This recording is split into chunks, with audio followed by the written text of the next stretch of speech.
just wondering, did you feel or cry or get angry, mad, sad? Did you, experience your emotions a lot more when you were younger? Probably less. Hmm. When I was younger, my mom passed away. My sister passed away. Mm. I experienced absolutely no emotions because if I did, I would probably end up under a bridge somewhere. So I cope by getting off emotions. Okay, so why is this your favorite world? I have no idea. This was one of the first worlds ever that I visited. Maybe. I don't actually spend much time here. You are one of the few people who are leaving your nameplates on. Everybody will see you as... How do you pronounce it? Is it Rhea or Ray? Or Rhea? Rhea. From Greek mythology, a mother of gods. Alright, so you don't have to give your exact, age, but you could give like an age range, but like roughly how old are you? So I'm 30 years old. I was born in a different country. Everyone asks, where are you from? My usual answer is the whole Europe, because I lived everywhere, at least for a short duration of time. Well, so I'm from Slovakia. Okay. The last 10 years I spent in Czech Republic with some intermittent time in Poland, Germany, Dublin, and Oxford. And where do you live now? Okay. Still in Czech Republic. Okay. My husband is from Sweden, so we plan on buying a house in Sweden one day. Okay. So you're attached to the East. Don't like any Western countries like America? No. I should have been there several times for conferences, but I'm like, nope. The airport security is in nope. Well, it's scary. Honestly, traveling from outside of US into US is not something I want to do anytime soon. It's kind of like if you're born here, it's not it's not like a big deal. But if you're not from here, yeah.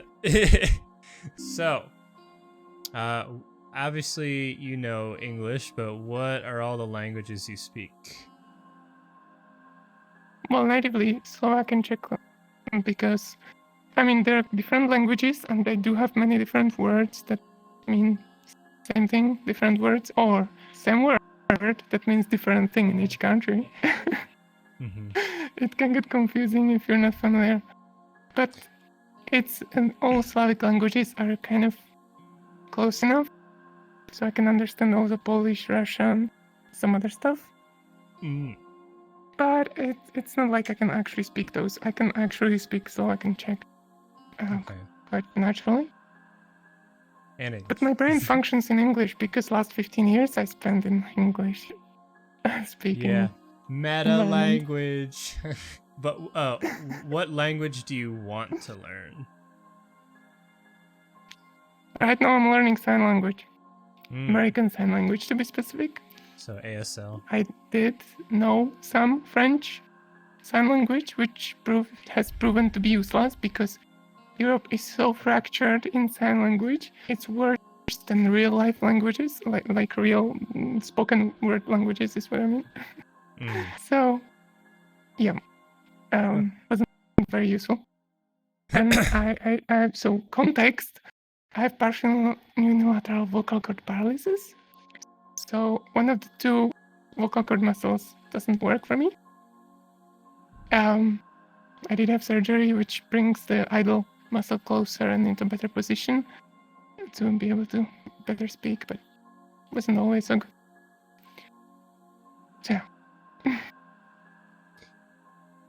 So.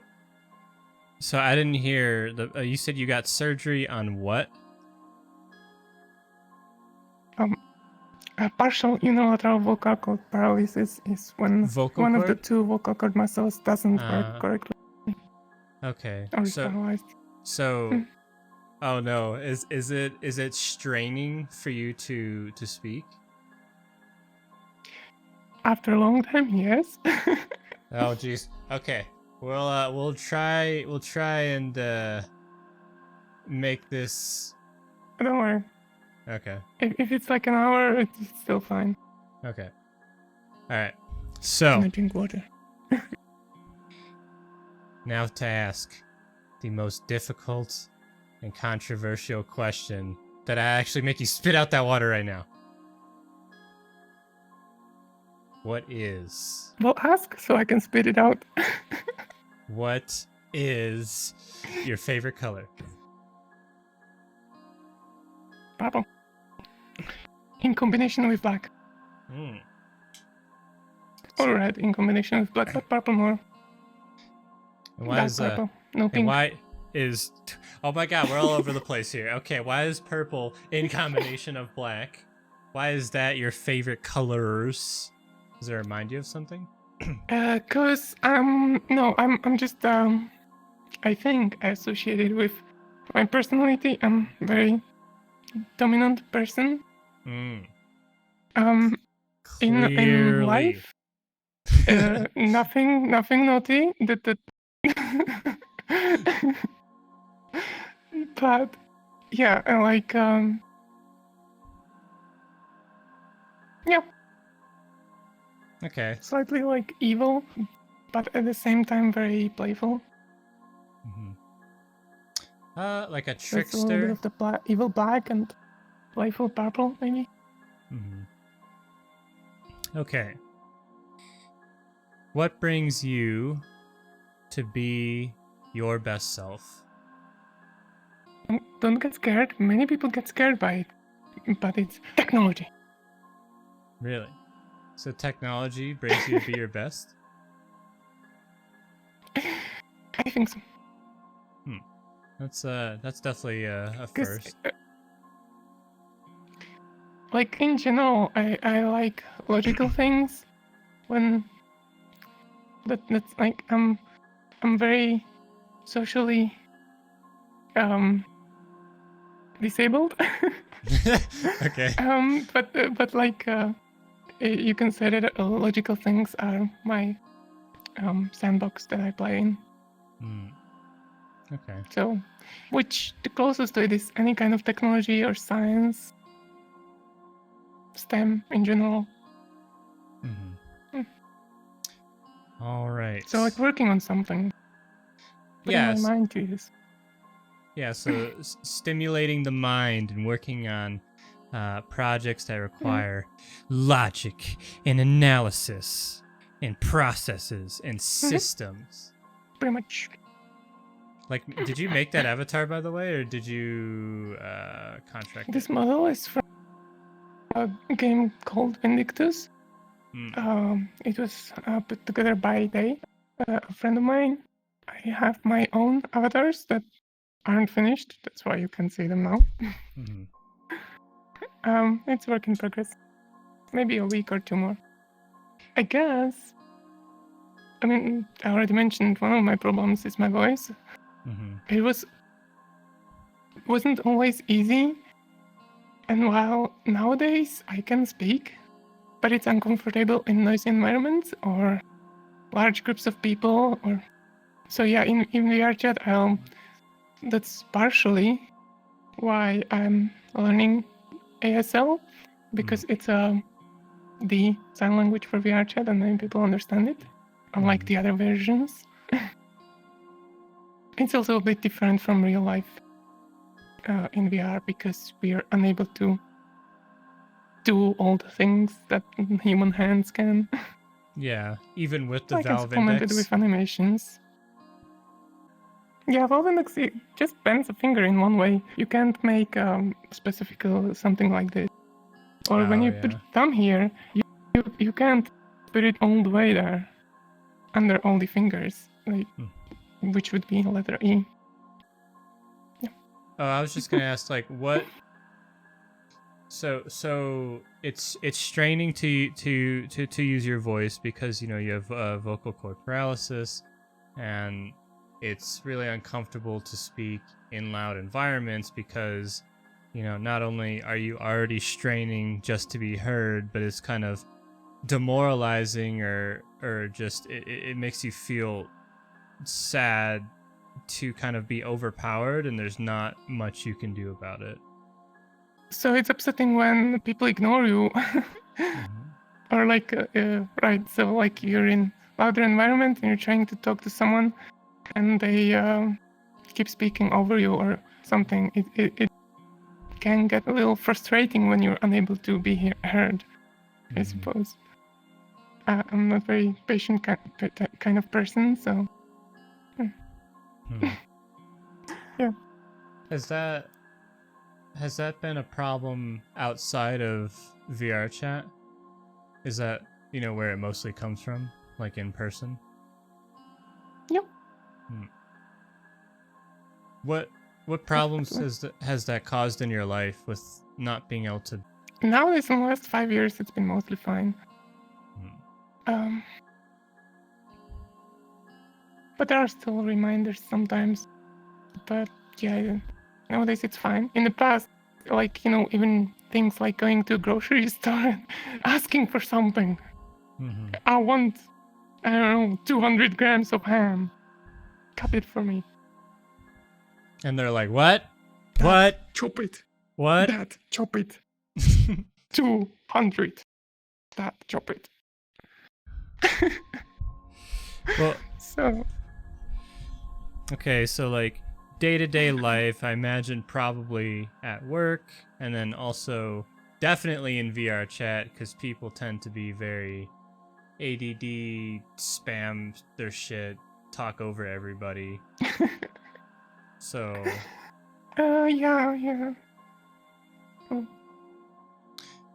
So, what kind of things have helped deal with this particular issue? Just hanging out with the correct people, I guess. So, like, even if you're in larger environment that you don't know and they don't know you, if you have at least that one person who will support you, everything gets much easier.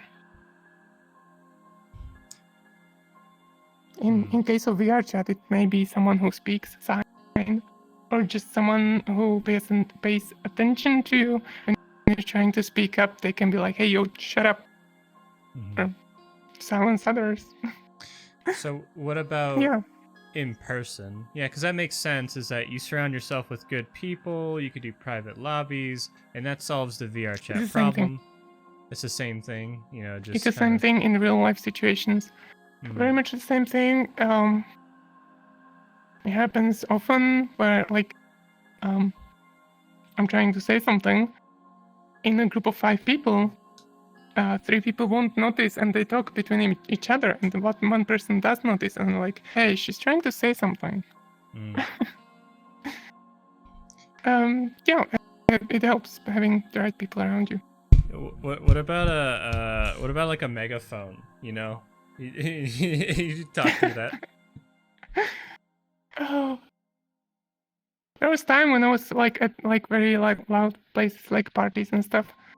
I would just type messages on my phone and show it into someone's face. Yeah, that did come to mind earlier. I was like, well, you could write things down, but that could get annoying pretty fast. Well, there are many things interesting to mention. I suppose since I started about the technology, I can carry on. So I'm a software engineer. Wasn't always easy. My first job, I had 30% lower salary than less competent male colleagues. It wasn't always easy. Get him.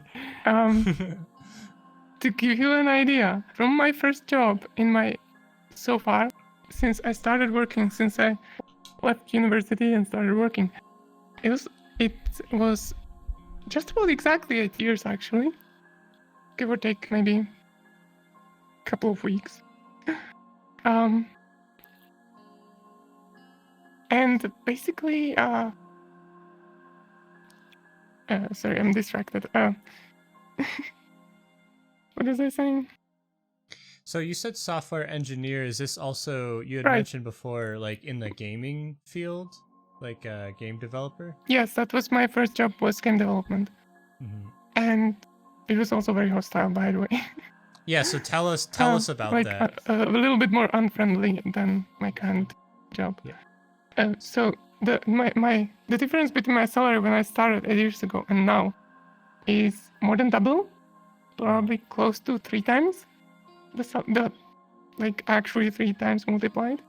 And after between me starting in game industry, game development, and ending that path after a little bit over 3 years, closer to 4 years, I think, the salary didn't even move. It moved like 10%. So ever since then, I was working for Red Hat, which is the leader of open source technologies and server-side solutions and cloud and those kind of things. And it's also very nice environment, very kind people. My salary went from the moment I started in Red Hat, which was also a huge jump from the previous job, till now, it did pretty much double as well. So like, even when I started, it was a lot higher than before, and during that, I was actually recognized for my skill set and wasn't held back by some what do you call them, stereotypical mindsets or Misogynist? whatever. Sexist? Yeah, maybe. Maybe. Yeah, like, yeah, Well, pretty much. Like, it wasn't always good. Like, there are also bad moments that I had in Red Hat, but you can't avoid them in your life ever. Like, it's gonna happen, right? yeah, so here's the thing is like I heard you like there's a whole lot in the game developer area that like I sort of would want to explore because you kind of jump from that to like the happy Yes. ending part. So okay. So tell us about what it was like to be a game developer for a few years cuz you said it was very hostile and toxic. It was kind of like this.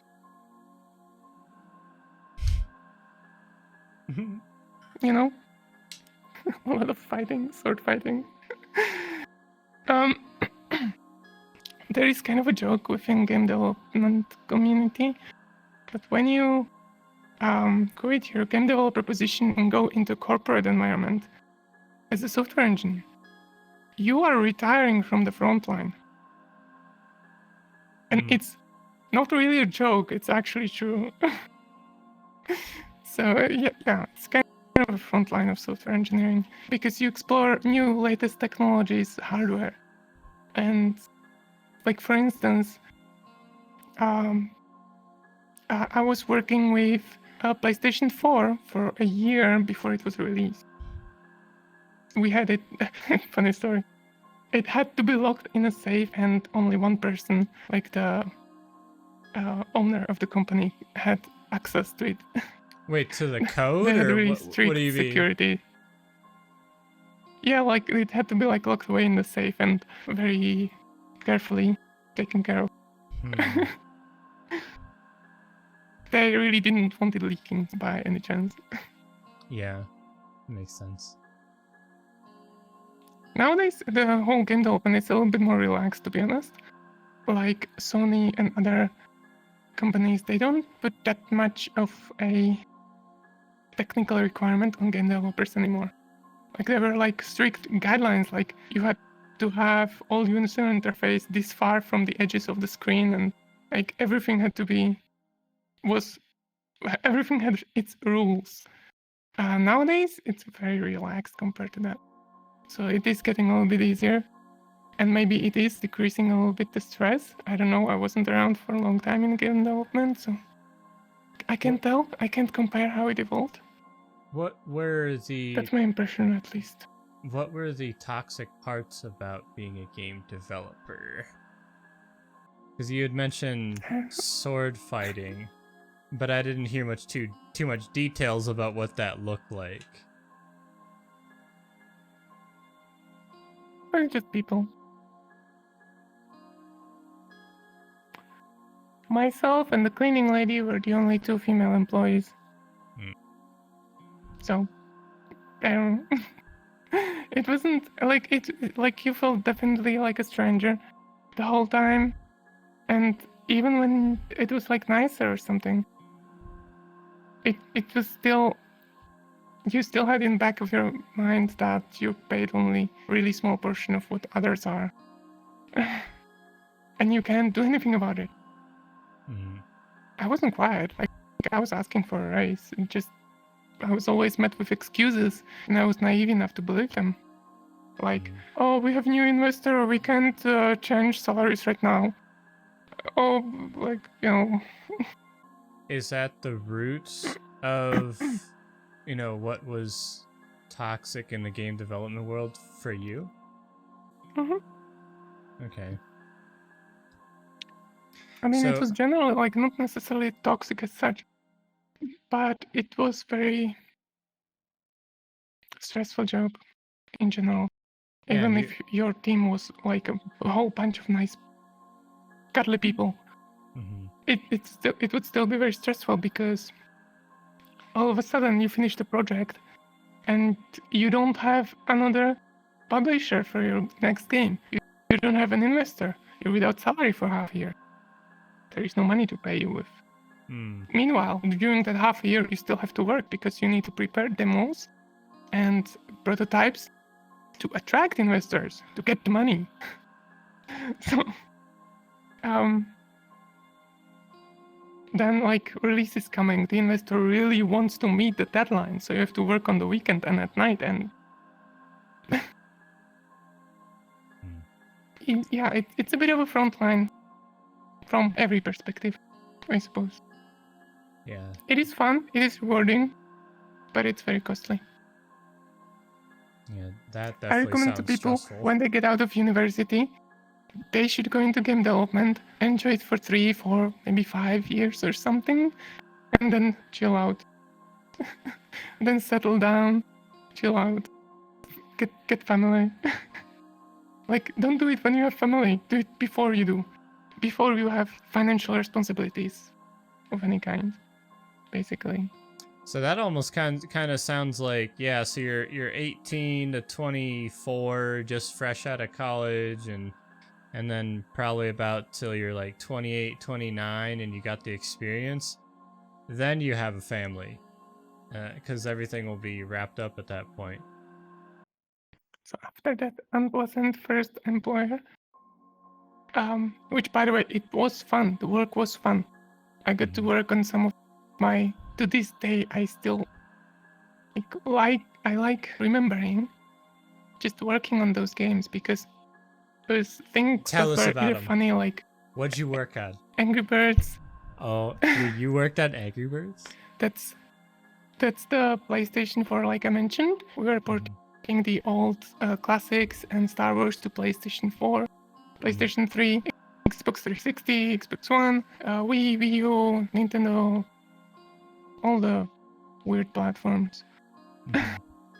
So, and after that, we were working on our own Angry Birds games. That was Angry Birds Go and Transformers. After which, our company split in two, kind of. The bigger side, this was in Oxford, by the way. This was what I'm talking about, working in Oxford for a while. The bigger side, the Oxford side, was working with Rovio and Angry Birds further.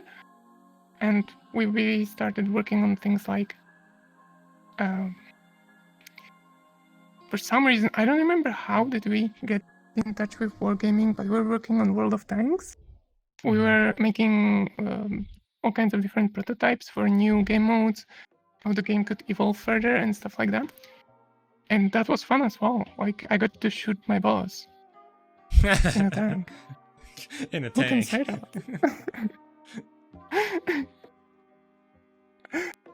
Yeah, it was fun. It was fun. So for World of Tanks, I was doing all the how the tank behaves, the physics, the damage system. So like when you fire a shell at the tank, and it's the tank under specific angle. The armor thickness at that point is too big for the shell to penetrate, so it will ricochet and all that kind of math, physics, logical problems. Like I said, Logical. it was fun. The work itself was fun. I suppose it's just the environment and like the lack Politics. of recognition. Politics. Yeah. What was your most cherished or favorite project or game that you worked on? Yeah. That was probably World of Tanks and some released mobile games. But mobile games were boring. Now, how do you feel about mobile games versus PC? Bad. So what? Bad. Don't you guys have phones? So the annoying part about mobile game development is that you don't want to just target Android, you also have to target iOS, and that's just painful. Why is iOS painful? You need to do it on a Mac, on iOS, for iPhones. And you can't like do it on PC and just develop it for iOS. You can't. You have to actually have a Mac. I don't know, I'm not an Apple user. It's not common in Europe. So during your time from being a game developer to a software engineer at another company, what helped you get through those tough times? Like what helped the most? Friends. So support Definitely. friends. In person So or like VR at the chat? end of it, Oh, yeah. VR chat didn't exist, but it was online. I met my husband, who is 1.5 meters away from me. I hope you can't hear him mumbling in his game. I haven't heard anything yet. So yeah, that was roughly the time, like during my game development, like kind of in the middle was when I met him, and we were just, I don't know, having fun together, like in general, with a bunch of other friends. And when I didn't have salary for a long time, I was also helped financially by someone. Having help and support is important. Support. Friends. There is difference between friends and friends. In Slavic languages, most of them, you have two different words for friend and a friend.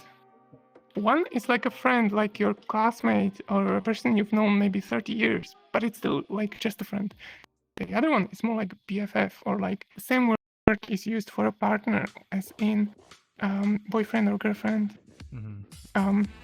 Friend is different from a friend. In English, One that's... kind will run away in your bad times. Yes. The other kind will stick with you.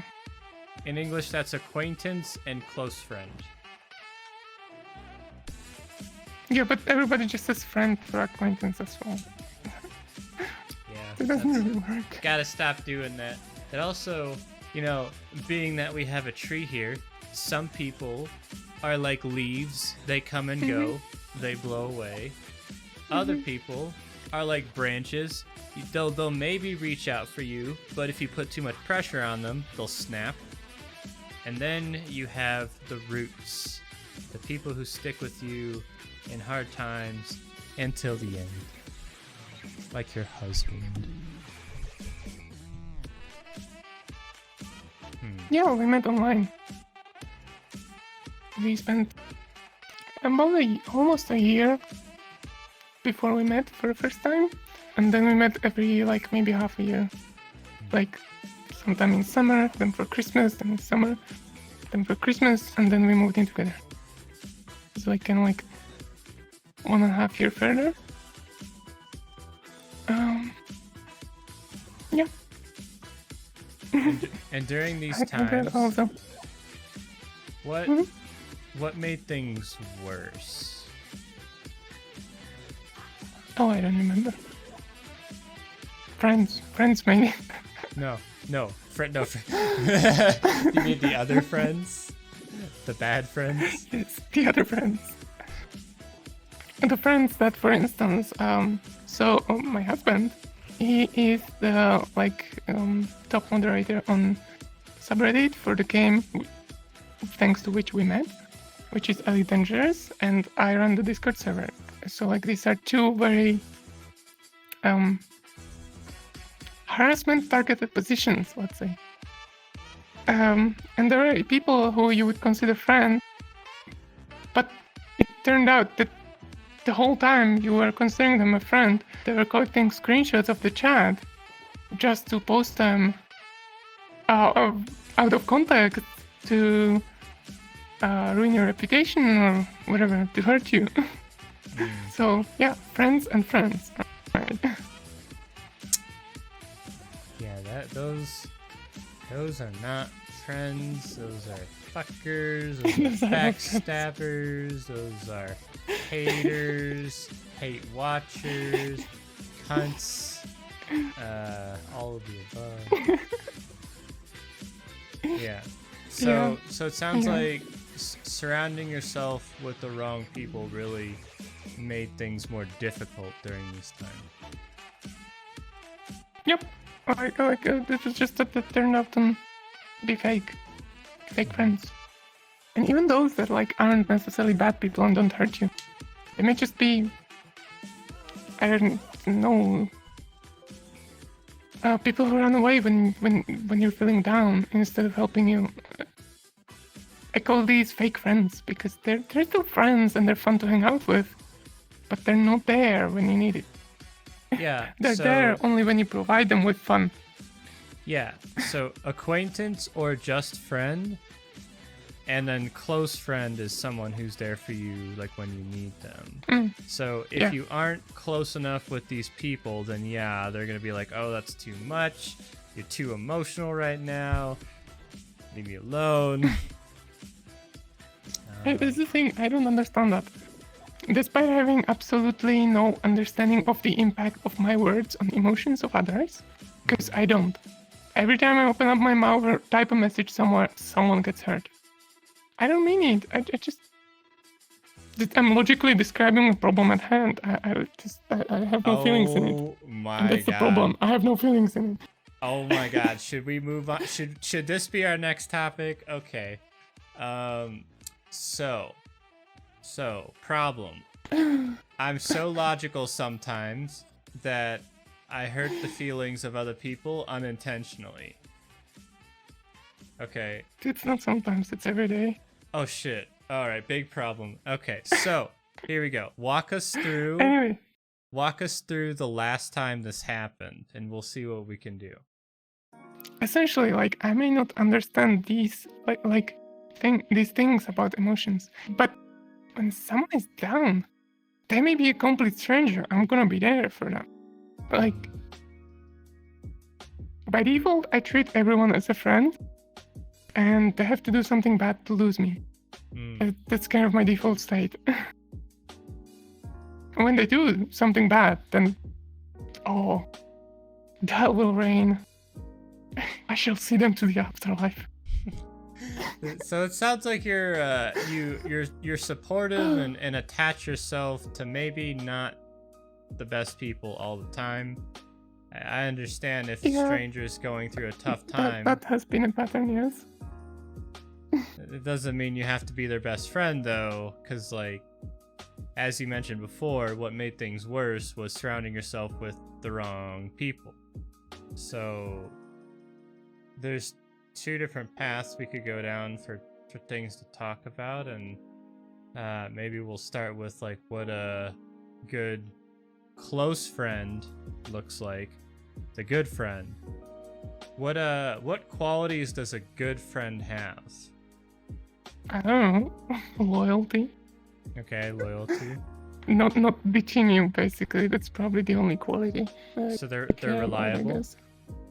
You can trust them. Yeah. They're I can't do this with my fingers. They're compassionate. Yeah, you enjoy being around them. Yeah. So like you got like 5 check boxes there. And if you look at the people who haven't been so good to you, I'm willing to bet that they probably don't check off all those boxes. Even beyond that, they're very inconsistent at checking off any of those boxes. Maybe. Hmm. Maybe. Maybe. By the way, since I'm talking about online harassment, it does get sometimes really far. Like people sending such screenshots, for instance, to your employer and try to get you fired just because they were banned on Discord or something. Happens to me all the time. Just waiting, when will my employer lose the patience with it? Yeah, it's very unpleasant and it can be very stressful. It was like last week I had a meeting with a director from Red Hat about these issues because they keep happening, you know, like they keep receiving all kinds of bullshit about me. And it is a problem for the employer because even if it's not true, or even if it's just like half true, or even if like I said something inappropriate as a joke, maybe, or something, and someone makes it a public knowledge, posts it on Reddit or Twitter or somewhere, it shines bad light on the employer because I do represent my employer online as well as in real life. I go to conferences, I present things, I run Discord servers for my employer for our projects. I moderated this Reddit as well. So it can get really, really, really stressful. And there isn't much you can do about it. Like the only thing you can do about it is just not participate in things you like, not do the things you like. I like growing communities. Like that comes with like what I said, when someone is down, I will be there for them. I just like putting people together. Or whatever. And yeah, like it's just bound to happen. Well, so I don't have all the information right, but what I'm kind of hearing from that is you moderate a variety of communities and you're getting harassment for doing your job, you know. Pretty much. Some people see this, you know, being inappropriate, or they just are out for blood, literally, because I said something bad about them, or I banned them, or maybe I didn't want to create a channel they wanted, or you know what I mean, whatever. Whatever disagreement there may be. The reason can be anything. So it sounds like somebody was really upset that they couldn't be a shitter anymore, and then they get banned. I didn't even mean, like, the most recent one, like a couple of weeks ago, I didn't even meet the person. I never spoke with them. I know exactly who did it, who started annoying my employer again. I don't know. So yeah, and I had to go and take screenshots of chat from 2016 to find something inappropriate to send. It just makes no sense. You have to moderate people who are, you know, getting out of line. And so what I did was just disable any and all notifications and everything from those places that are source of these things. And basically I communicate via DMs with the moderation team and let them do everything. I can't show up anymore. Oh no. Because the moment I say anything, it can be taken against me. And just... Is any part of that because you're a woman? I don't know, maybe. I don't know.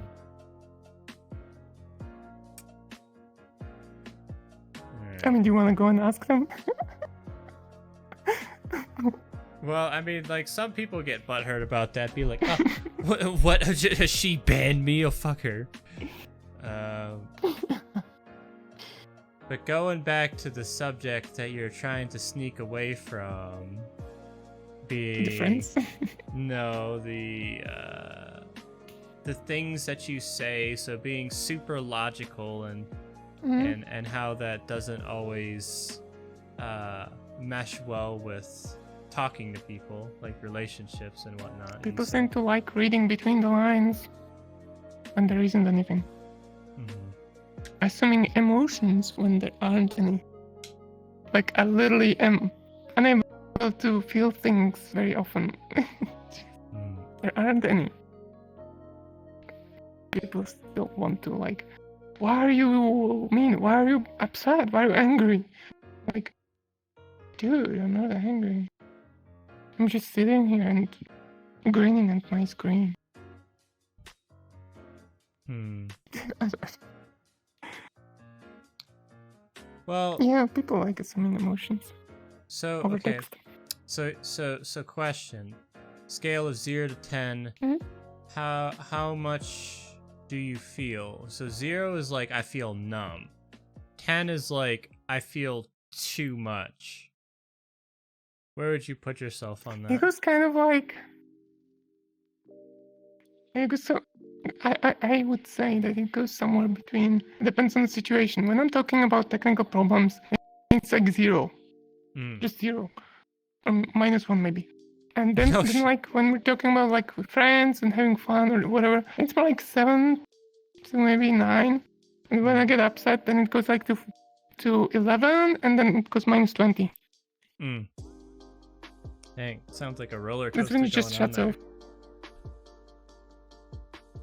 If I just get too upset, I just shut off, and then I start hurting people like for real. Like I said, I will see them to the afterlife Mm. because I have no more restraint, no more consciousness, no more emotional feelings towards that person. It's just nothing. Hmm. That's definitely something to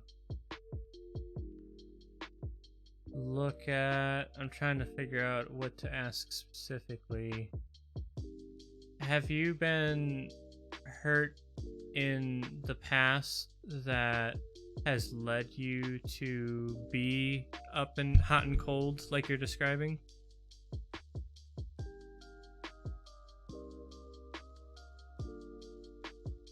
Yeah, of course. So It what may happened? be localized. Like, for instance, I may be long-term feeling upset by something or someone, and when somehow it escalates, then I just stop, like, crosses the line, and I'm like, no, enough, like, I'm not gonna have this, and just goes to 0. Hold on.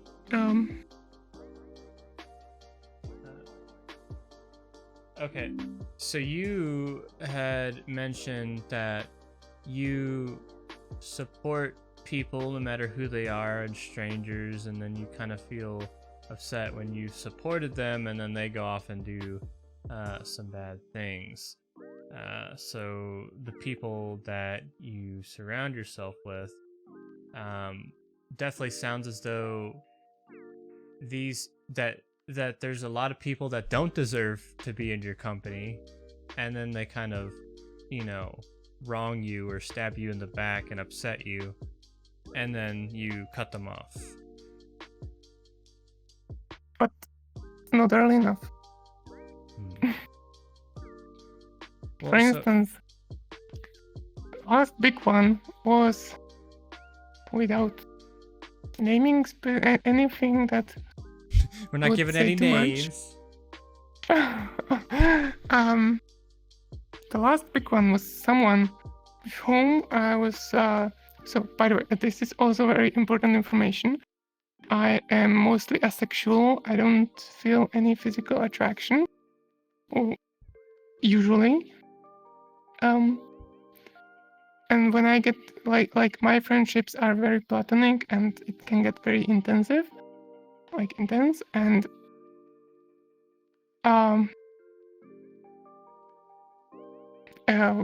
I'm not sure to make out of it, but I can get very easily attached to someone, and then like I will get hurt, obviously.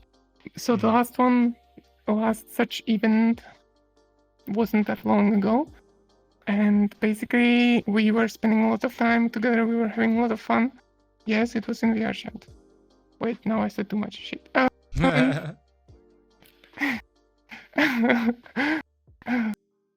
So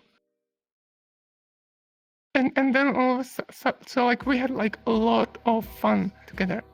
Like I did everything I could for them, from avatar creation to just doing anything I was able to. And it was to give it a timeline. Maybe Wednesday and Thursday. Those 2 days were, well, in their own words, the best night of my life. Those were like the best. Then Friday, something happened. I was upset, and I needed a friend. I was in need of a friend. The friend didn't come, and so I got more upset. And so I was like, "Hey, like I kind of expected you to join me because I was upset, and you didn't." And they were like, "Well, I was just drunk with friends." I'm like, "Sure, okay, moving on." Next day, same thing. The next day, same thing. All of a sudden, they just weren't there with bullshit excuses. And one day, I received a really long essay on Discord about how I'm a bad person and how the last several weeks were just drama and just hurtful, and I have superiority complex and whatnot. So remember those 5 checkboxes we talked about? How many of them does this person? How many of those checkboxes? Best night of my life. 4 days later, the worst last few weeks. The contradiction, right? So it sounds I don't like... know. I don't judge people like that. I don't know. Well, it's healthy to surround yourself with the right people. You said it yourself. That's what helped you the most during your tough times. I'm also hearing that when you support just anybody, without vetting them or evaluating them to see if they're a good person, that you've been going on this roller coaster that seems to be very stressful and exhausting and hurting you, because you get attached to people very easily, and you have an expectation that they will be there for you when you need them. But like, let's rewind to when you first met them. It's likely that you probably knew they might not be the most reliable or caring or trustworthy. You enjoyed your time together, they were fun to be around, but they didn't have all the other qualities, and you kind of just went along with it. I don't know, it seemed like they were caring and whatever else. Or so it seems. It seemed like, I don't know. Good actor. People can be good actors. I don't know, maybe. And by the way, so after that essay, it took another... what we can have? I'm not sure. They was just waiting because they needed time to think about our future. So it's just waiting. Occasionally reminding them, look at this nice screenshot, we had fun together.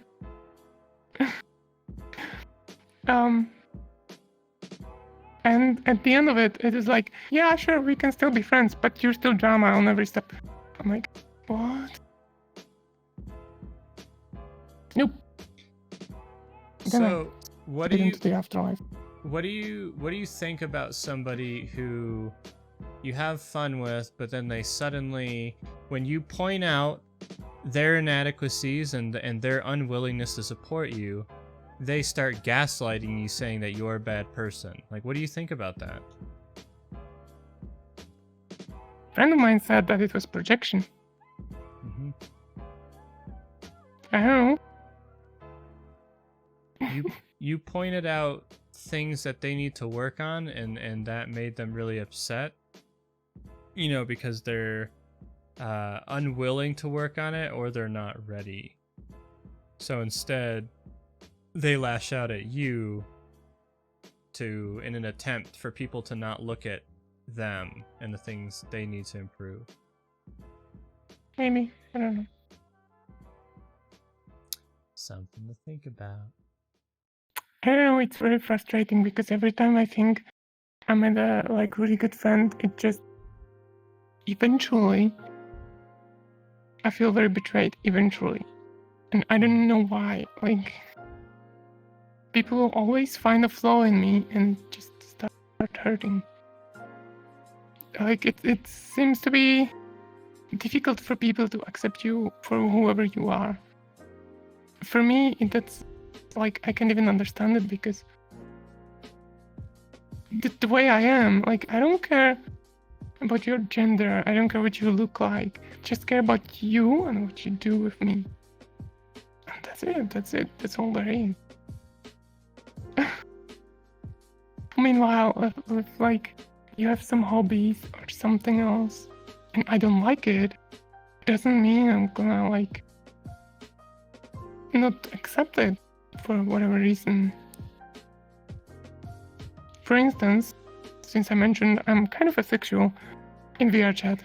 Strange, right? Right. I don't ERB or any of that. Well, my friends do, I don't mind when they want to talk about funny shaders on avatars that are being released or whatever. It's not like I mind talking about their interests in anything. I also don't drink any alcohol. I don't mind being with drunk people, even when they're annoying. I will still get through it. Rhea, do you ever feel lonely? Yes. I think everyone does. I feel lonely when I feel betrayed, I suppose. Because the person that I care about isn't there anymore. I think it's the time between when they vanish or just, I guess we can say vanish or disappear or whatever. And the time where I decide to cut ties. The time can be pretty long. So Maybe I'm stubborn, maybe I'm naive. So if I understand this right, and feel free to correct me. So you've been hurt by people in the past, and that kind of causes you to be a bit on guard, but also lonely, because you're kind of scared to engage in relationships, but you also, want to engage in relationships, so then you have this... Not really. Not really. I tried to make myself not be so open. I tried to keep people at arm's length. It just doesn't work for me. I will always get too close. It just doesn't work for me. Because you feel lonely. Even if I try. No, I don't think so. I don't know, it just isn't me. You always... Some people are jumpy, they jump from person to person. I'm a clingy one. And why do you feel like you're clingier, that you attach to people, almost anyone? I do? I don't know. I don't know why. Without asking the big therapy question, we could jump into another topic. But even from a coaching perspective, I would ask where did you learn that to always be attached to everyone? But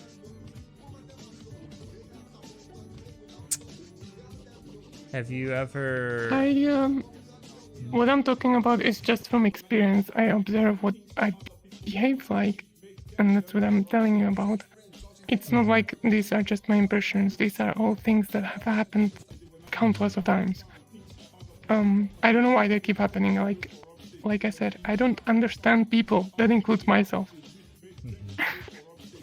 Well, so I mentioned the pattern before, that you kind of feel a bit lonely, but you also want to get attached to people. So that doesn't make you evaluate, the people in your life. And when you don't evaluate the people in your life, you're gonna surround yourself with some bad people. Those bad people are gonna hurt you, and you're gonna go in this repeating cycle of, oh my God, I can't trust people. They betray me. Why does this always happen? You go in a circle. So my circle is more like, I find someone, I get attached, I trust them, I maybe get betrayed or hurt in some way.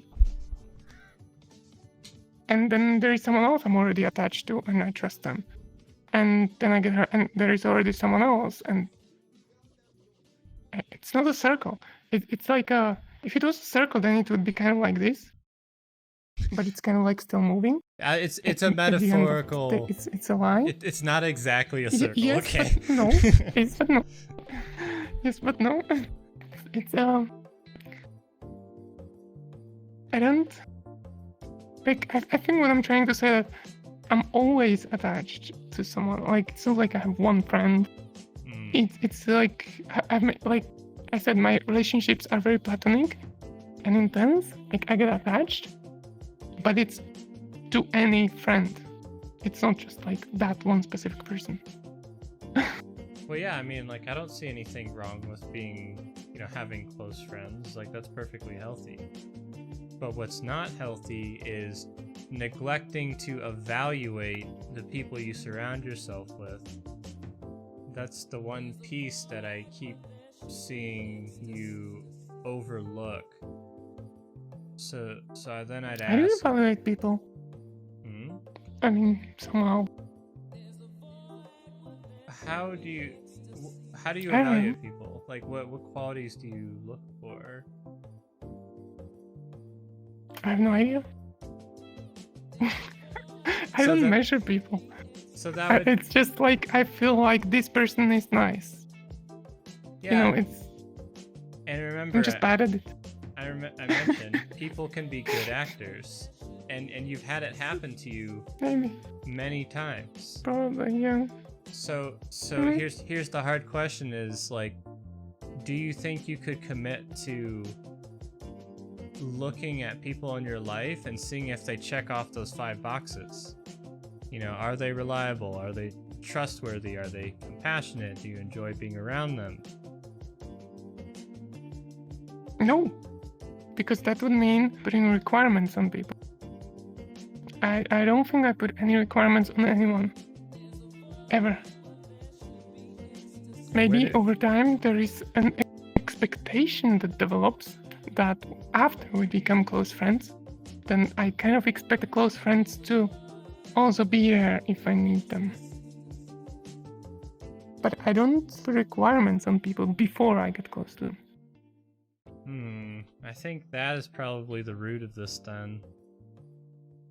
I would want to ask, like, like, where did you learn that it's not okay to kind of have healthy expectations and boundaries for people in your life?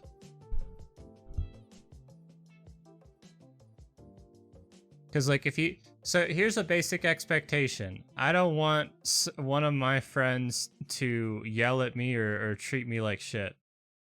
Like, yeah, that's a requirement. And that's a pretty healthy requirement. Well, I do have such pretty obvious requirements, but... So I think it's a little bit... Like, reliable? Reliable would be like something I would expect from close friends after we get close. It's not something I would require of any friend. And the transition from any friend to close friend just happens. And it's too late to put requirements there at that point. Does that make sense? Kind of? Yeah, no. So what I'm hearing from that is, you try not to put too much pressure on the people that you meet, because if you came out the gates like, hey, you have to be this, and this, you know, they'd kind of be like, whoa, that's like a little bit too much, and then they'd kind of run away. At the same time, though, as adults, we can communicate, you know, the things that we want or expect. And if you're talking with another good person or adult, they're gonna understand.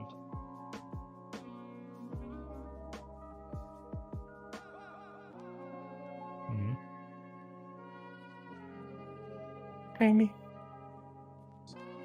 So what's the hardest part about holding people to those expectations?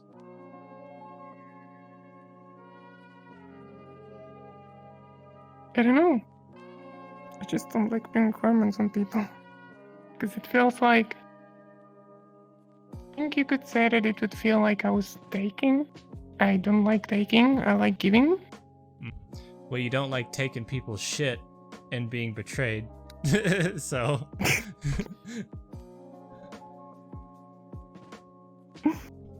Yeah. Having the courage to truly give an honest look at people and evaluate them. You know, you don't have to pressure them, but like if you see them hanging out with other people and you notice some bad qualities about them, there's a saying that goes, whatever someone says about whatever someone says about someone else is likely what they'll say about you. And if they did this bad thing to someone else, it's likely they'll do that bad thing to you. That's why evaluating is important, so that we surround ourselves with the right people. Mhm. I wanted to dive more into like the asexuality thing. So like what that's like, what it feels like, just giving like as much detail as you can about that, because it's actually very rare for people to meet a true asexual. Are you asking in VR chat or in real life? Both. In real life, it's just kind of disgusting a little bit. Mhm. It just feels so this like I said, I have a very logical mind, and it doesn't stop. It doesn't. It just doesn't. So like, it's just there all the time. Like it doesn't go away.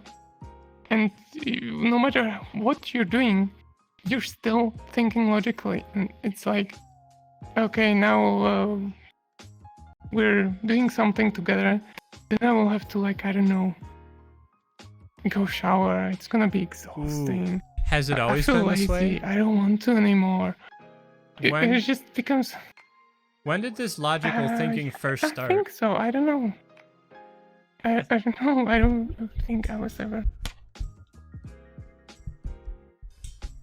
Like, sure, when I was younger, I was more maybe exploration driven. So there may have been like I was maybe more curious. But now I've seen it, I've been there, I've done it. Yeah, Did you feel new. more? Did you nothing feel to more explore. when you were younger? Nothing to explore. No, I don't think so. I think it's just like, you know, I've been there, I've done it. It's nothing new for me. It's boring. Well, what I more so mean is like you said you always think logically, so you're likely your personality type is like likely to be a heavy thinker. So I'm just wondering, you know, did you feel or cry or get angry, mad, sad? Did you experience your emotions a lot more when you were younger? No, probably less. Hmm. When I was younger, my mom passed away. My sister passed away. Mm. I experienced absolutely no emotions because if I did, I would probably end up under a bridge somewhere. So I cope by cutting off emotions. Well, as we are not doing therapy in this interview, as a coach, I would say, yeah, it would probably be helpful to go to your local I feel a lot therapist nowadays. and Like, and, I and, don't and still think... talk about that stuff. Unless you have a I was... well, not specifically for like this kind of purpose, but I was evaluated, let's say, Mhm. as a very healthy person who just doesn't give a shit about other people's emotions. To quote them, they were like, highly intelligent young woman with very bad is not the correct translation, but let's say very bad emotional understanding of other people. Emotional insight, yeah. Yeah, maybe.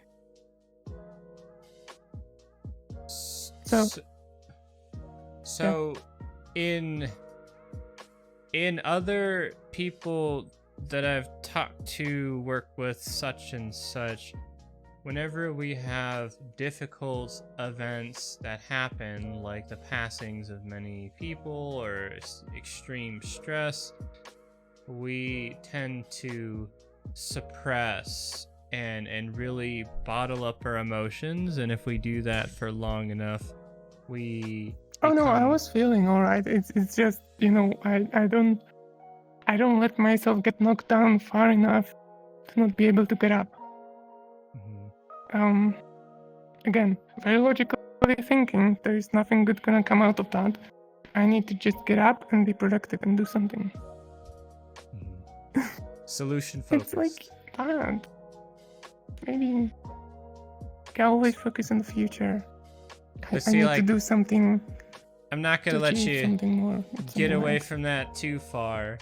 I feel, you know, this sounds Mhm. very familiar to bottling up things that we're feeling. So it's kind of like, I imagine you bottle just enough up to where it doesn't get to that super low point like you've been through before. But Yeah, maybe. but just like a volume dial, whenever you bottle or suppress, you're not just turning down one emotion, you're turning down all of them. Yep. And the reason I say this is, when you do that, you're less in tune with your emotions and empathy. And when you're less in tune with your empathy, it's hard to relate to other people on an emotional level, which goes back to your other issue of the things that I say to people tend to be offensive and I don't really mean it. It happens daily. Mm-hmm.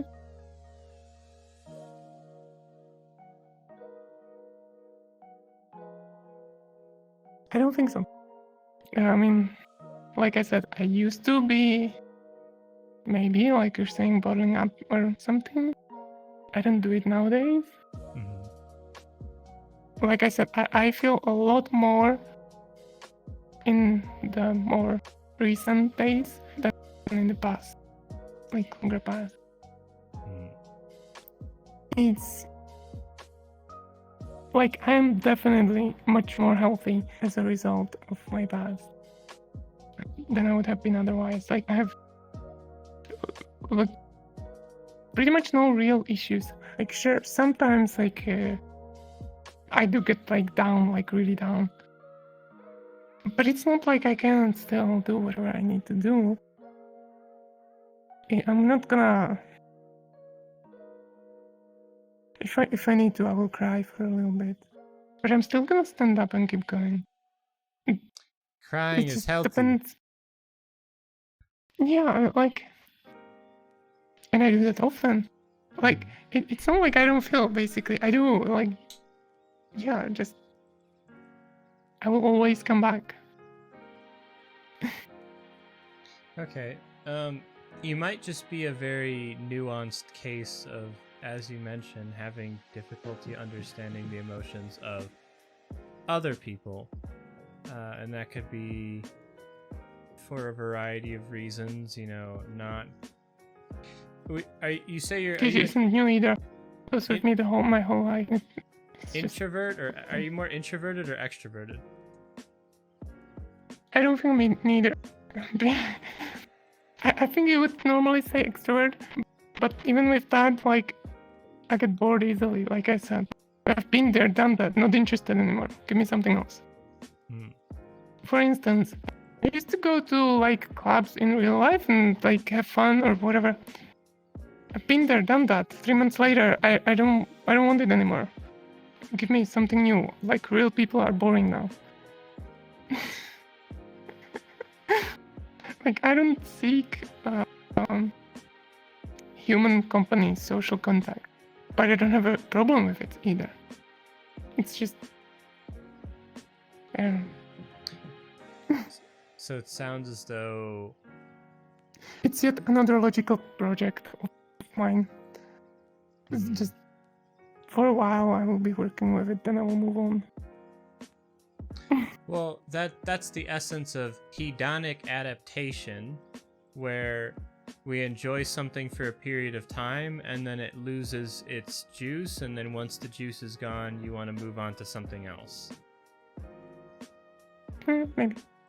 So if you hung out with a bunch of basic people at a club, sooner or later they're all going to be the same, and it's not going to have any more juice left.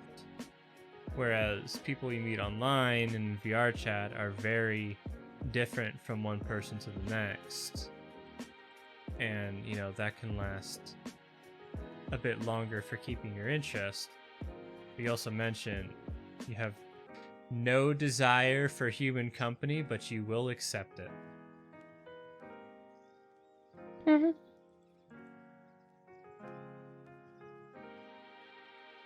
Depends.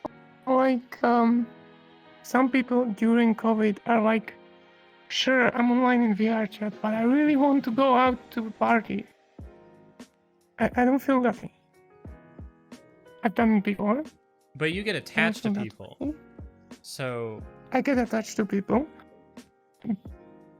But it's like, it's more difficult to get attached to someone in real life. Real life. this is real life. It's like, it is people not used to this environment, people not used to being open in VR chat. People are much more open. Yes. They automatically would assume, like in real life, that you want a relationship of some kind with them if you get close. All of it would be automatically seen as a relationship. I don't know. It's just normal friendships are difficult to find because they're automatically relationships. So what I kind of People also very often expect these things, right? What I kind of hear from that is people online, and especially in VR chat, are more interesting, open, honest, and desirable to be around, tend to not have, ulterior motives, whereas in person, people are more restricted and closed off, and they kind of want something from because you. they don't have the mask anymore. Yeah. So people can, be their true selves. They can be anonymous. Nothing to hold them back. I don't seek human contact in real life because it's superficial. Ah, yes. Okay. That makes more sense. I think that's all. It's just different. I don't know. That's how it feels to me. Maybe it's not like that. Maybe I'm wrong. I don't know. No, I definitely feel the same way. I tend to have a lot more fun online in VR chat because I can be my complete self, and other people will too.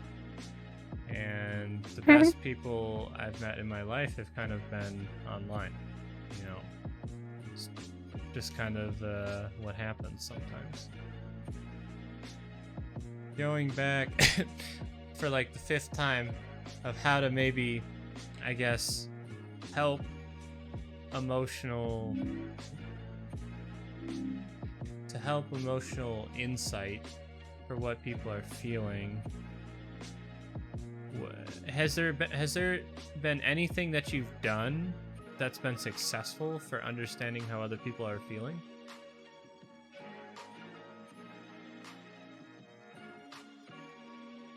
Well, with regards to like the whole communication issue, I've done several very good communication trainings and accountability and like towards communicating with people, managing people, and that kind of stuff at work, like all kinds of trainings. It doesn't help. It doesn't help. Like, I know the theory. I understand it. I understand that when you're writing feedback about a problem that someone created, or it's a product of someone's work, and you want to point out the problem, you probably shouldn't start with, like, this is broken. But you should probably start with something like, dude, that's amazing, like a product or, feature or something. I really like it, but I noticed this little flaw. Maybe we could, like, is there anything I can do to help you fix it? I know the theory, I just don't have it. I don't know, it's just so superficial. Even that communication is very superficial. I don't like it.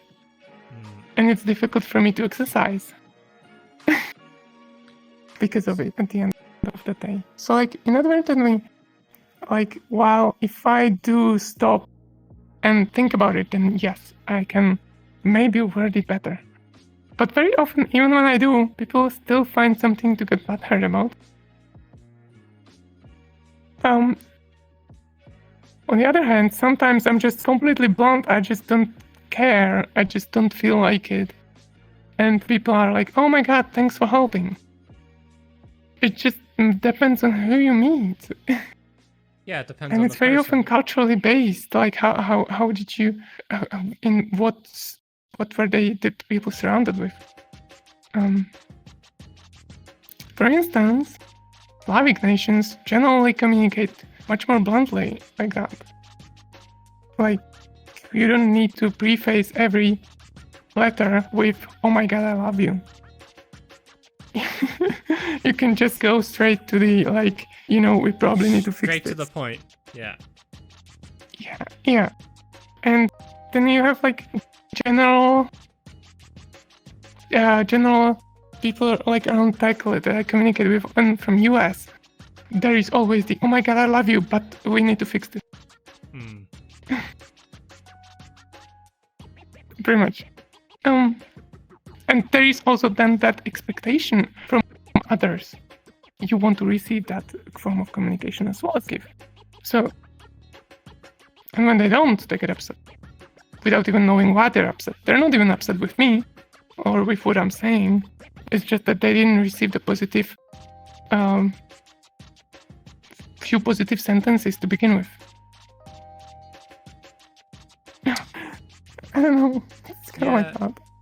Some people can definitely be very soft and validation seeking. They don't handle criticism very well. So that is one strategy where you give one positive before addressing the problem, and then moving on from there. Another way could be just cushioning the blow, saying like, rather than like, hey, you fucking suck, you need to get better at talking or doing whatever. It could be like, hey, do you have a second to talk about something?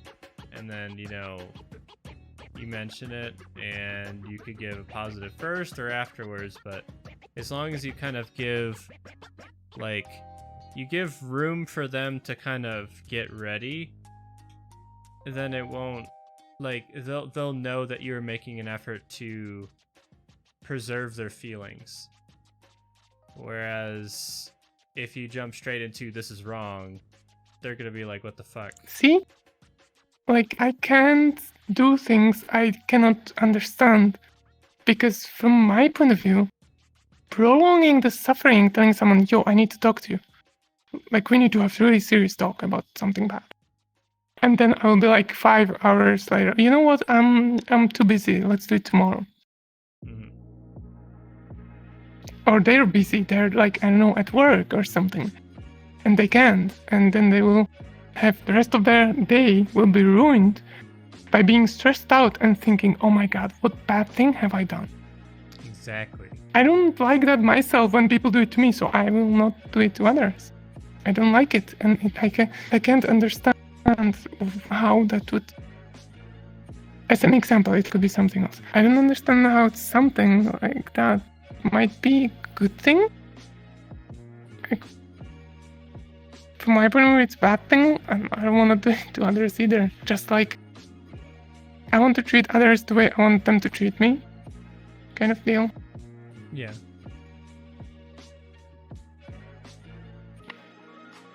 And no, it's difficult. It's difficult because, like you're saying, some people might see such a communication as like maybe softening the blow or something, or they will get prepared for it, like emotionally, like okay, something bad may come out of the conversation. They're gonna like hype themselves up, like okay, let's do this, like or something. I don't know. Yeah. I accept that might be a thing, but it's not like that for me, and I can treat others the way I don't want myself treated, I guess. Well, I think the next thing I'd probably want to say is, do you have a hard time stepping outside of yourself to understand how other people are?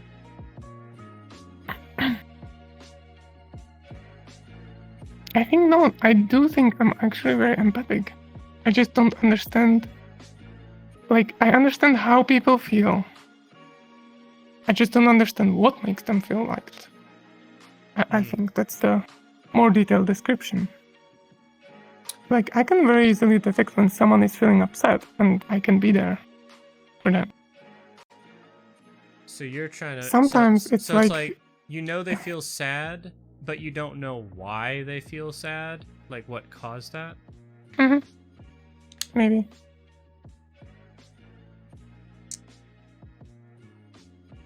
Very recently, I knew that a friend of mine was probably upset about something.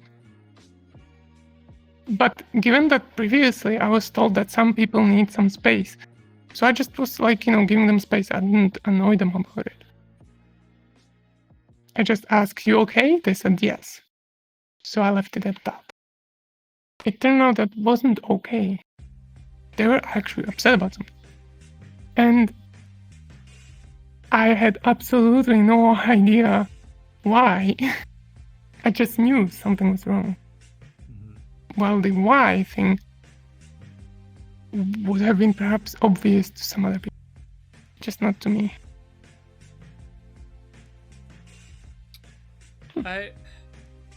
Some people might say that that's kind of emotional intelligence, and emotional intelligence it can only be built by so much logic and knowledge, and then the other percentage of it is kind of built from experience.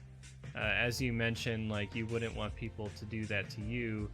There may be other circumstances or situations in life that you haven't been through that they are going through, and dealing with stress and whatnot. So it's hard to understand the why unless you ask. And I think that would probably be the most helpful thing, is for every person in your life, you just kind of ask them, help me understand why you're feeling that way, so that I can do better. Because if you don't have that experience, then like, where else can you get it from unless you ask?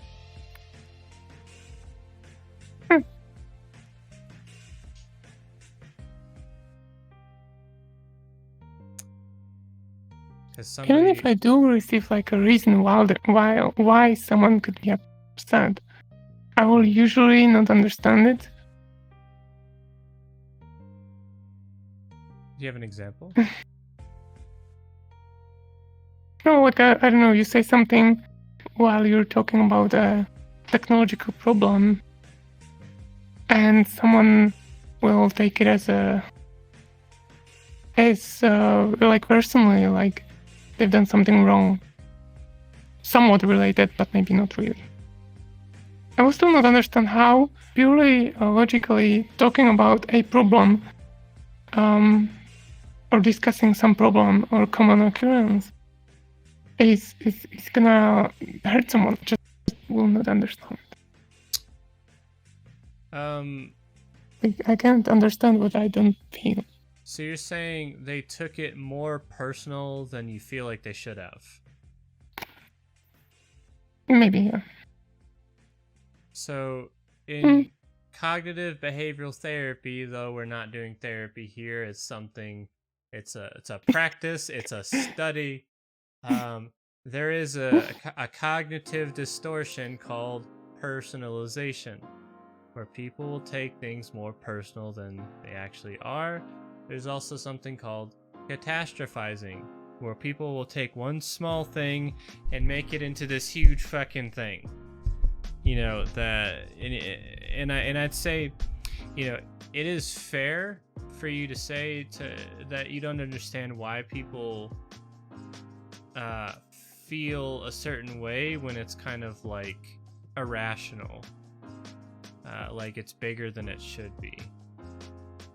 So that makes sense. But if I told you that I feel sad because I don't have any support in my life right now, like, is there anything you don't understand about that?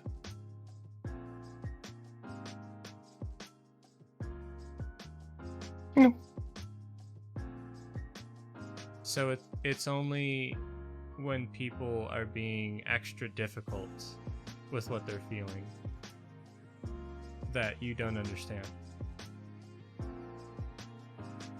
Like, when the reason isn't like obvious to me, like how could that make me upset? Then I have difficulty of understanding how could that make someone else upset. Like I don't know. Sure, a broken computer is gonna upset me, but I'm just gonna be upset. I'm not gonna be depressed. It's next level. I don't understand how can that cause such a thing. While the computer in question, I have doesn't give me any. There is no responsibility involved in maintaining that computer. It doesn't provide me with entertainment. It's just there, like I don't know. It's a media storage device, or but you're saying it's a toy I sometimes play with. It's not my main desktop PC that's like making me meet with other people in VR chat or anything else. I'm trying to follow this. Are you saying if a computer breaks for you, you're going to be sad, but you're not going to be like extremely depressed and super angry and blow up about it? Yeah. But you look at somebody else and they would be, you know, really mad or upset about it. Is that what you're saying? Mm-hmm. And you don't understand why they are that way? No, I don't. I'd say that due to the struggles and problems you've dealt with growing up, that you matured emotionally a lot faster than others. You learned that rather than dwelling on what you're feeling, that it's more helpful to go straight to looking for a solution. And that it also doesn't help because you don't want to drag yourself into a really low point.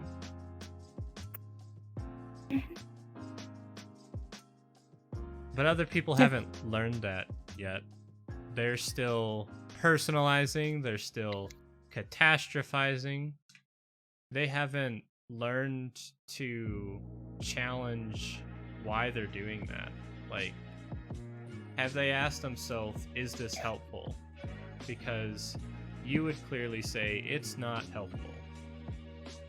So It's not. Just go and figure out what's the issue and fix it. So it If I almost, cry about spilled milk, you just need to wipe it. I mean, yes, Right? that does make sense. However, let me ask you this question. Does everybody want to change? No.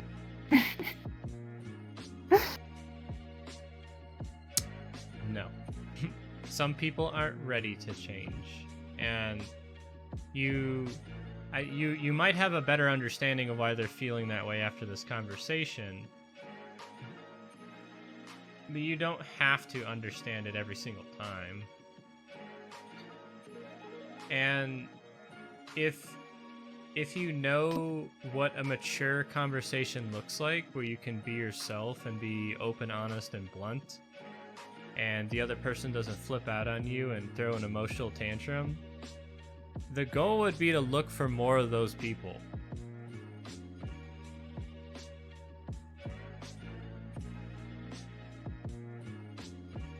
No.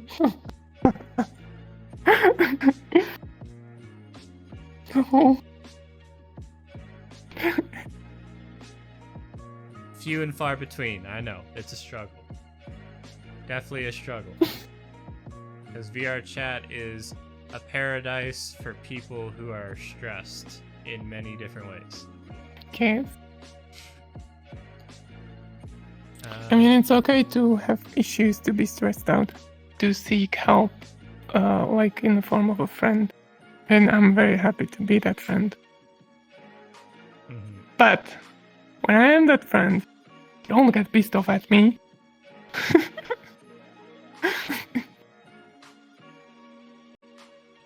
Check. Off, Well, okay. So Anything, asexuality just come up. is like where you're not right? attracted to any gender, right?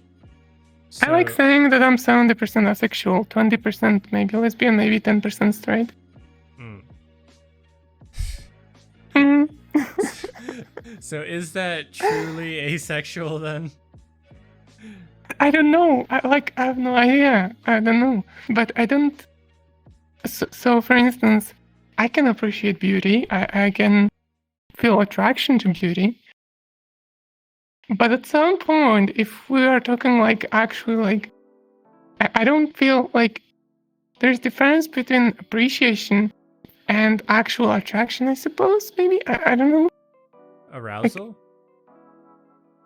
Yeah, I don't get that. Maybe it's like, yeah, pretty much. So like I can appreciate it. I want to be there. I want to be there. Wait for it. I want to be there. I have my pretty pillows of all my friends. Hmm.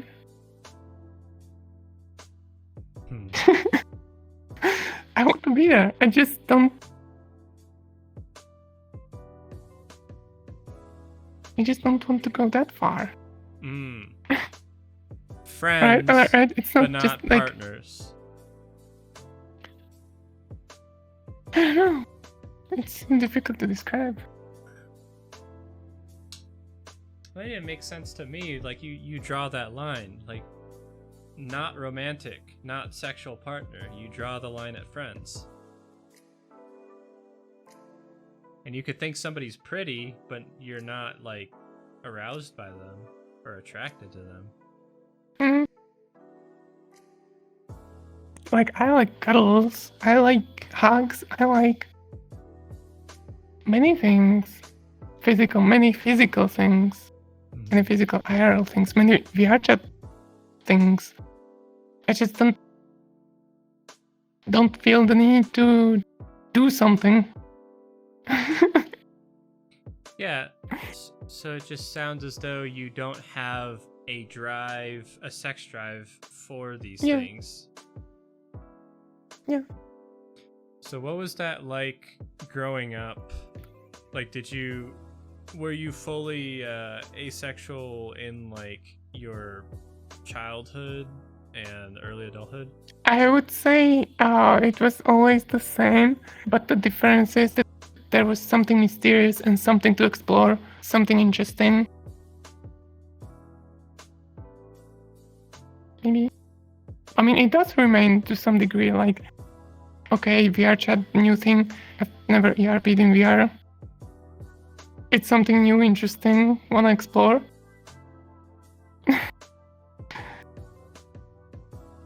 But on the other hand, it's like, eh.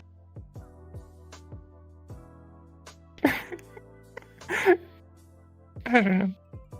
I'll probably give it a try at some point, but yeah. Not that interested. It would have to be special in some way. Like, I don't know. Wink, wink. Maybe if my husband would grab one of my many sets of controllers and trackers that I have lying around. I do have several. I don't know.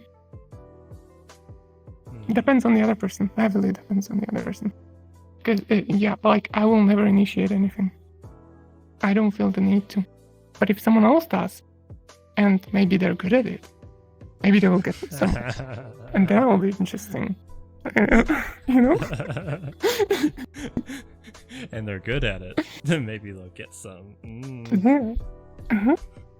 Wink, wink.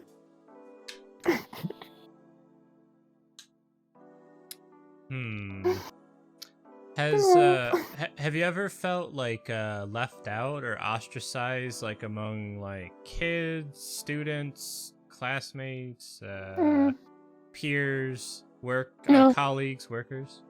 No. I was never like the popular kid, but I was never the one in the corner either. Kind of in the middle. Usually, when we're talking about classmates, usually it started as me being bullied and evolved into the bullies being my friends. Oh. I always managed to turn all the bullies into friends somehow.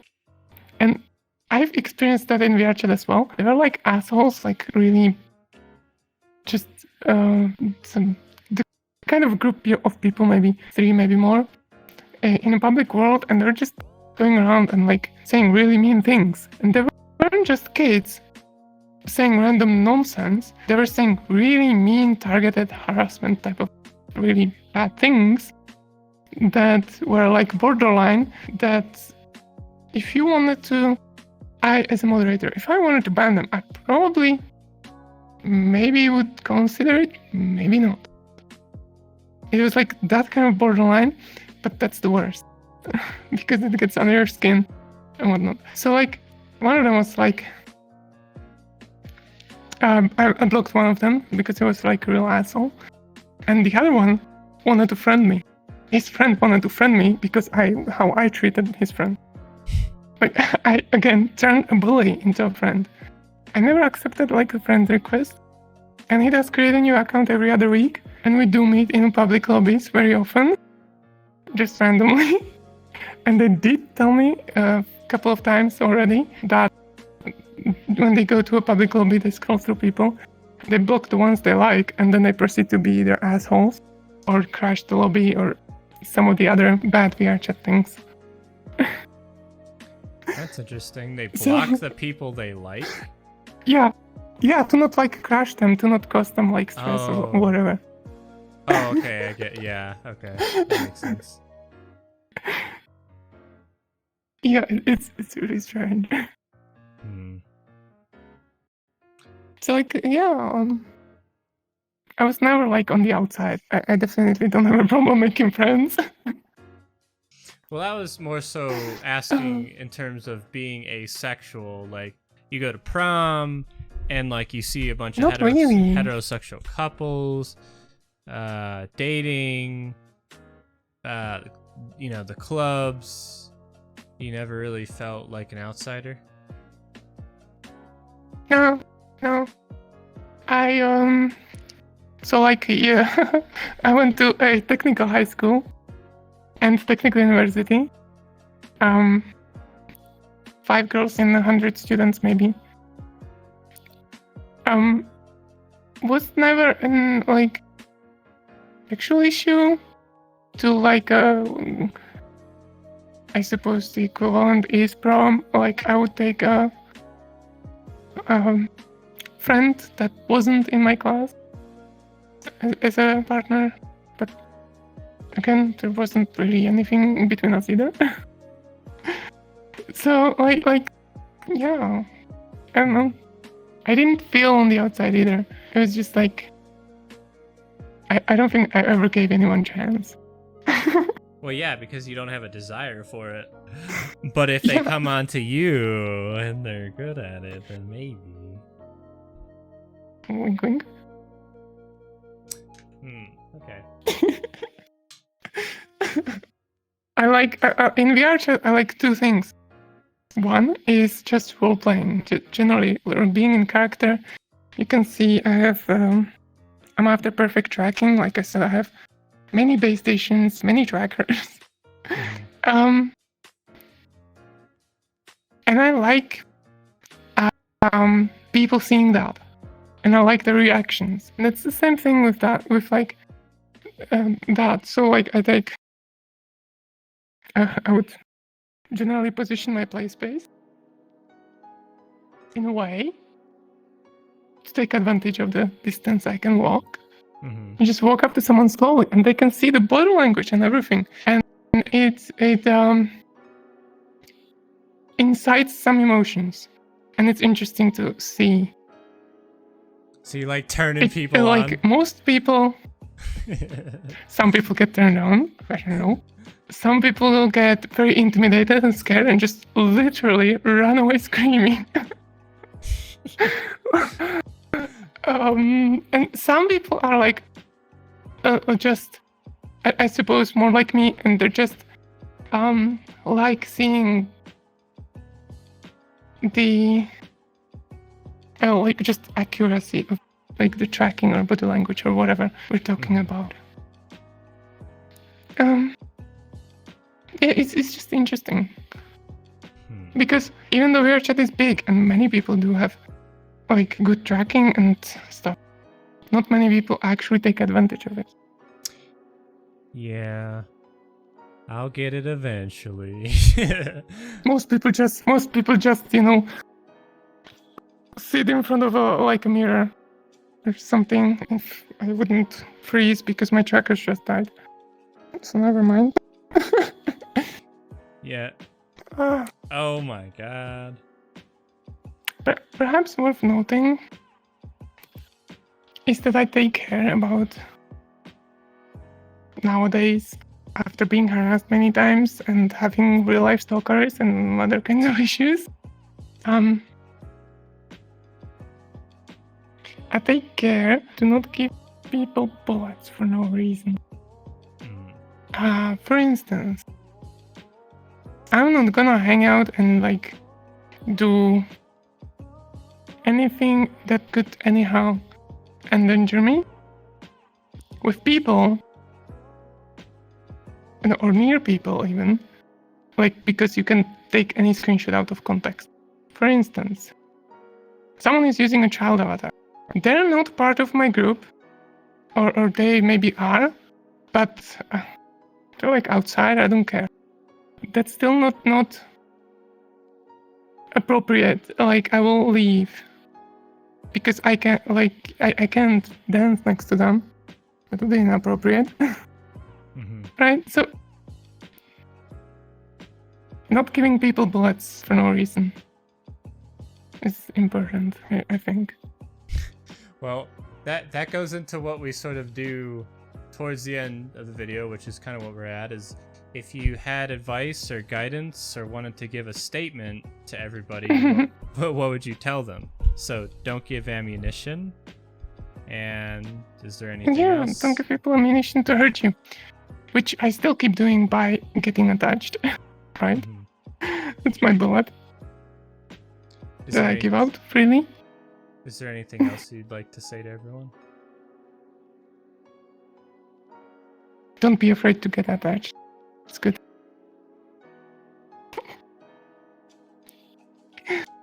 Yeah. Being closed off in general isn't good. I don't know. I wouldn't want to be closed off person. I like being open. I'm open. Hey, guess who else is open? My work is open. Everything is open. Open source, open hardware. Open feelings, open relationships. Wait! Too much open. Even through them countless of times I get hurt, I still think it's a good thing. It's worth it, just like it's worth it to go to a public world in VR chat. You'll get through 200 assholes, then you meet that one true friend. It was worth it. Exactly.